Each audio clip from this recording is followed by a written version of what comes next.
राम राम दोस्तों। अचानक अयोध्या में एक बहुत बड़ा चमत्कार हुआ जिसे जानकर आप भी चौंक जाएंगे।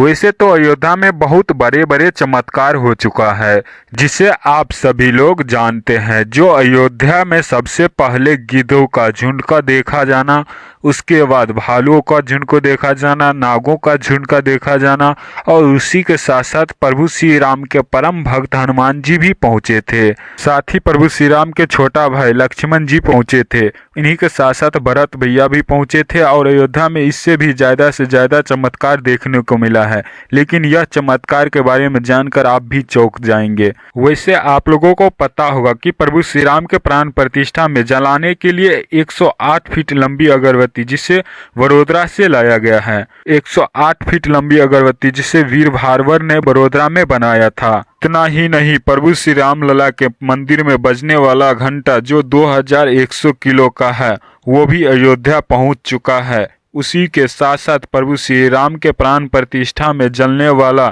दीपक जो 1100 किलो का है वह दीपक भी अयोध्या पहुंच चुका है। और उन्हीं के साथ साथ प्रभु श्री राम के ससुराल जनकपुर धाम नेपाल से 500 लोग माता सीता के लिए सामान लेकर अयोध्या आए हैं। जनकपुर में यह परंपरा है कि जब ससुराल में गृह प्रवेश होता है तो मायके से सामान ले जाया जाता है। तभी तो प्रभु श्री राम के ससुराल और माता सीता के मायके जनकपुर के लोग इस प्रथा के अनुसार दाल चावल सब्जी घी मसाला गहना बर्तन और श्रृंगार के सामान के साथ अयोध्या पहुंच चुका है। इसी बीच में अयोध्या के आश्चर्य कर देने वाला एक खबर आया है कि माता सबरी अपने प्रभु श्री राम के दर्शन के लिए अयोध्या पहुंच चुका है। हाँ दोस्तों, यह बात सच है कि माता सबरी अयोध्या धाम पहुंच चुका है, वो भी प्रभु श्री राम के प्राण प्रतिष्ठा से पहले। दोस्तों, वही माता सबरी जो प्रभु श्री राम के एक दर्शन के लिए अपना सारा जीवन राम नाम लेकर बिता दिया था। और जब माता सीता को पंचवटी से रावण ने हर कर ले गया, उसके बाद जंगल में भटकते भटकते प्रभु श्री राम माता सबरी के कुटिया में पहुंचा था।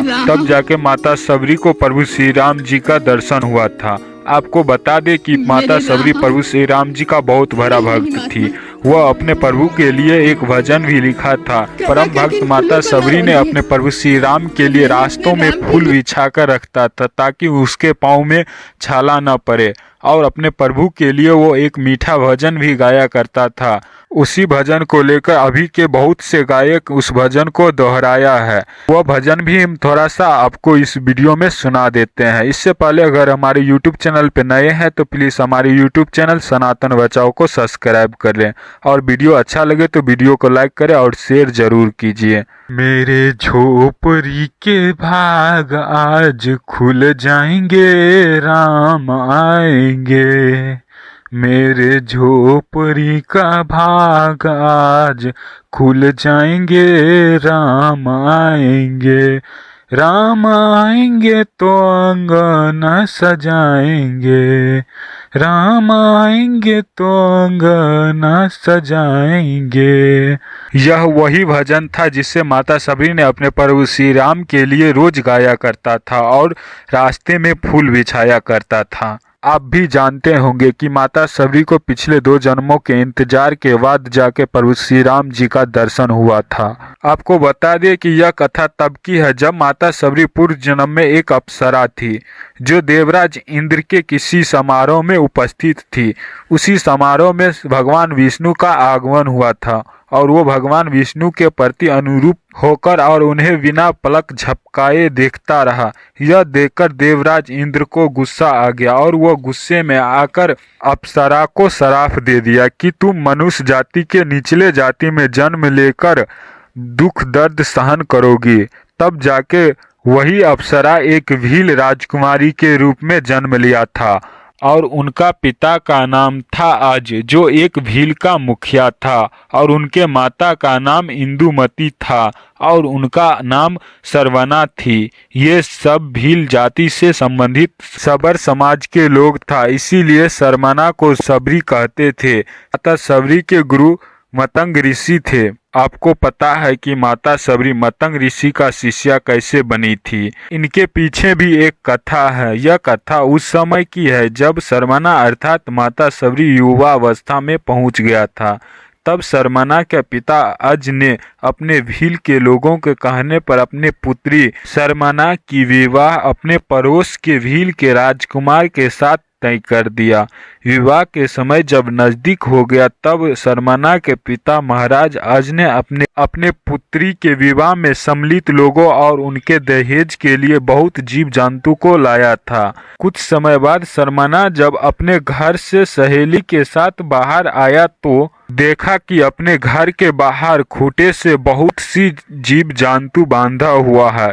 यह सब देख सरमना ने अपने सहेली से पूछा कि यह जीव जंतु यहाँ पर क्यों बांधा है। तब सरमना की सहेली सबने बताया कि तुम्हारे विवाह के समारोह के लिए लाया गया है। यह सुनकर सरमना को बहुत गुस्सा आया, क्योंकि सरमना किसी भी जीव जंतु को नहीं मारता था और वह अपने विवाह में बहुत से जीव जंतु को मरते हुए देखकर उसे बहुत दुखी हुआ। तब जाके सरमना ने अपने सहेली से कहने लगा कि मेरी विवाह करने से इतना जीव जंतु का बलि चढ़ा दिया जाएगा तो मैं विवाह ही नहीं करूँगा। यह कहकर सरमना अपने विवाह छोड़कर दंडवन में भाग गया था। सरमना उसी दंडवन में पहुंच गया जहां मतंग ऋषि का आश्रम हुआ करता था। माता सबरी छोटे जाति के होने के कारण ऋषि मतंग के कुटिया में नहीं गया था और उनके कुटिया के बगल में एक गुफा में छुपकर रहने लगा था। लेकिन माता सबरी मतंग ऋषि का सेवा करना चाहता था, लेकिन वह छोटे जाति होने के कारण ऋषि वर के कुटिया में नहीं जाता था कि वो उसे शराप न दे दे। एक दिन माता सबरी को एक उपाय सूझा अपने गुरु मतंग ऋषि के सेवा के लिए। माता सबरी ने सूर्योदय होने से पहले सबसे पहले उठकर मतंग ऋषि के आश्रम को साफ सफाई करने लगा और जैसे ही सूर्य उगता था और सभी जागने लगता था तब उसी गुफा में जाकर छुप जाती थी। और जैसे ही सुबह होने पर उस आश्रम के ऋषि और मतंग ऋषि ने देखा कि कुटिया साफ सफाई किया हुआ है, तब सभी ने सोचा कि यह कोई चमत्कार है। तब जाके मतंग ऋषि ने दूसरे दिन फिर वही देखा कि फिर से कुटिया साफ सफाई किया हुआ है। तब मतंग ऋषि ने सभी को बुलाकर कहने लगा कि यह साफ सफाई किसने किया है, कोई देखा है क्या? लेकिन माता सबरी को साफ सफाई करते हुए कोई नहीं देखा था, इसीलिए किसी को पता नहीं था कि यह साफ सफाई कौन करता है। ऐसा करते करते माता सबरी को 2-3 माह बीत गए। तब एक दिन अचानक एक ऋषि ने माता सबरी को साफ सुथरा करते हुए देख लिया और वो पकड़ी गई। तभी उस कुटिया के सभी ऋषि ने कहने लगा कि यह कौन है और यह किस जाति का है और यह हमारे कुटिया को क्यों साफ कर रही थी, यह हमारे कुटिया को अपवित्र करके रख दी है, यह मेरा धर्म नष्ट कर दिया है, यह सब कहने लगा था। तभी उस कुटिया के गुरु महर्षि मतंग ने माता सबरी को बुलाया और पूछने लगा कि तुम कौन हो और यह कुटिया क्यों साफ करती थी। तब माता सबरी ने मतंग ऋषि से कहने लगा कि मेरा नाम सरमना है, मैं भील राजकुमारी थी, मेरे पिता का नाम अज है और मेरे माता का नाम इंदुमती है, वो भील का मुखिया था। एक एक करके माता सबरी ने मतंग ऋषि को बताने लगा।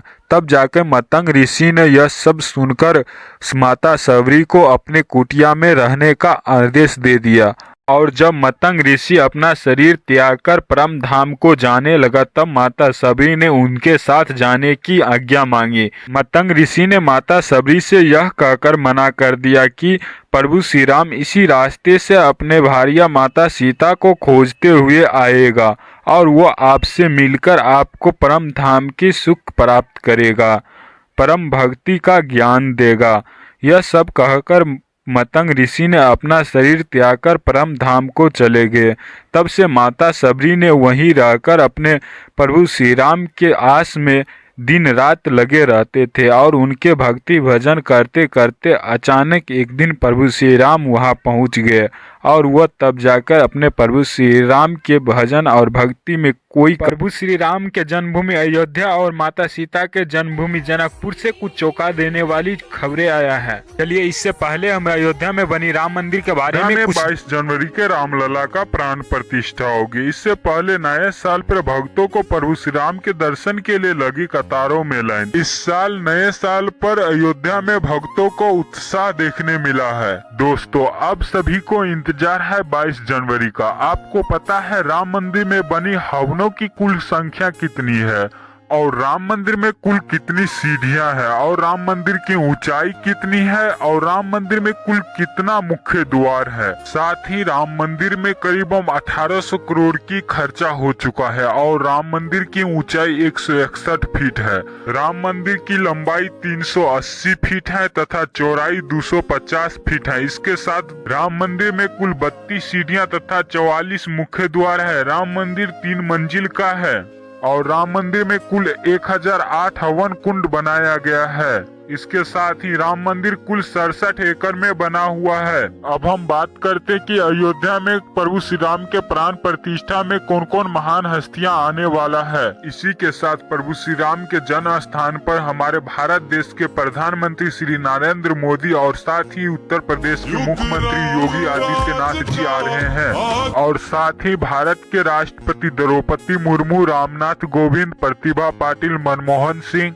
इन्हीं के साथ रामानंद सागर के रामायण के महान कलाकार अरविंद गोविलकर, जिसे हम लोग प्रभु श्री राम के रूप में जानते हैं, और उनके साथ ही माता सीता की किरदार निभाने वाली दीपिका चिखलिया और लक्ष्मण के किरदार निभाने वाला सुनील लहरी के साथ रामायण के सभी कलाकार अयोध्या पहुंच रहे हैं।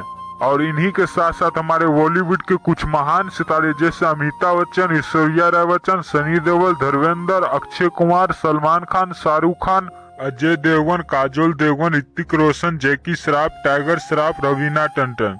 इन्हीं के साथ साथ हमारे साउथ के भी कुछ कलाकार रजनीकांत, कमल हसन, अल्लू अर्जुन, थलपति विजय, यश कुमार, महेश बाबू। और इन्हीं के साथ साथ हमारे भोजपुरी के भी कुछ सुपरस्टार जैसे मनोज तिवारी, पवन सिंह, खेसारी लाल, निरहुआ।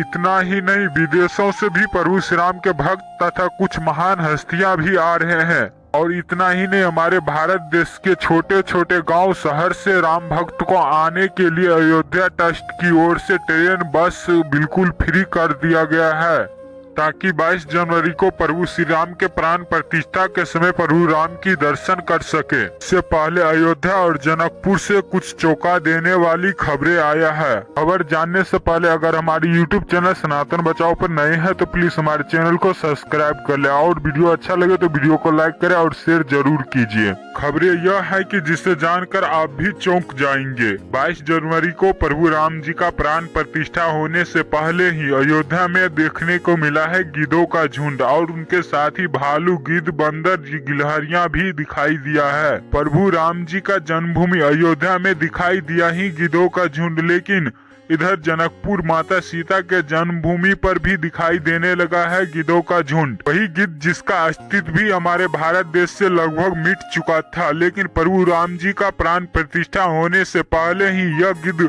उनके दर्शन के लिए पहुँचे।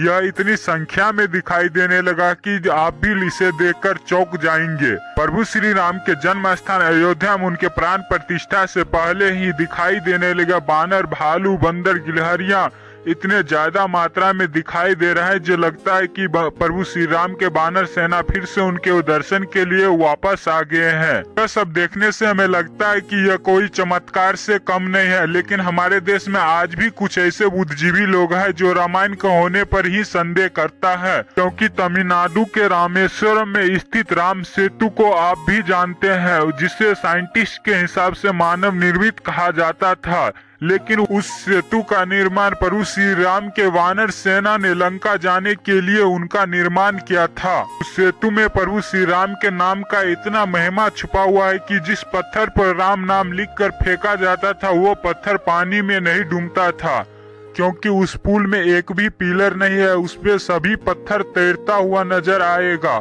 उसी पर चढ़कर प्रभु श्री राम और प्रभु श्री राम के वानर सेना सभी लंका पहुंचे थे। यह बात कहानी नहीं है, यह आप भी जाकर वहां पर देख सकते हैं कि अभी भी उस पत्थर पे राम नाम लिखा हुआ है। अब हमें लगता है कि प्रभु श्री राम जी फिर से अपना चमत्कार दिखाने लगा है, क्योंकि प्रभु श्री राम जी के जन्म स्थान अयोध्या में उनके प्राण प्रतिष्ठा से पहले गिद्धों का झुंड आना और उससे पहले भी जिस मंदिर को कितने सालों से बनाने के लिए हम सब संघर्ष करते रहे, कितने आदमी उनके लिए शहीद हो गए, लेकिन वो मंदिर नहीं बन रहा था। लेकिन प्रभु श्री राम जी ने चाहा तो 2019 से लेकर अभी 24 तक में ही बनकर तैयार हो गया है। श्री राम जी के जन्मभूमि अयोध्या में जो जटायु दिखाई दिया था, वही जटायु माता सीता के जन्मभूमि जनकपुर में भी दिखाई दिया था, जहां 22 जनवरी को अयोध्या में प्रभु श्री राम जी का प्राण प्रतिष्ठा होगा। इससे पहले ही चमत्कार पर चमत्कार दिखाई देने लगा।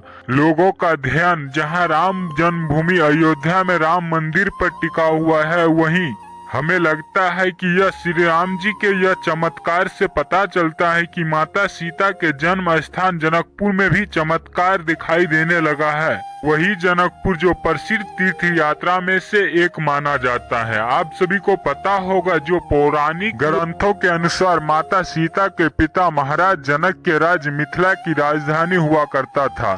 जनकपुर भारत के बिहार राज्य के सीतामढ़ी या दरभंगा से 24 मील दूर नेपाल में स्थित है। जनकपुर नेपाल का एक प्रसिद्ध तीर्थ स्थान है, जो प्रभु राम के पत्नी माता सीता के जन्म स्थान के रूप में प्रसिद्ध है। नेपाल के इस पवित्र स्थान पर भारत के प्रधानमंत्री नरेंद्र मोदी भी पूजा करने पहुंचे थे। जनकपुर में माता जानकी के भव्य मंदिर पर दिखाई दिया गिद्ध और गिलहरियों का झुंड। वही गिद्ध, गिलहरी, बंदर, भालू नेपाल से या भारत से इनका अस्तित्व लगभग मिट ही चुका था, लेकिन एकाएक मंदिरों पर दिखने को मिला है। यह प्रभु राम के चमत्कार से कोई कम नहीं है। इन चमत्कारों को हम लोग अनदेखा नहीं कर सकते हैं, क्योंकि आज से 500,000 साल पहले इन्हीं बंदर, भालू, गिलहरी, गिद्ध की सेना लेकर लंकापति रावण से युद्ध करने पहुंचे थे।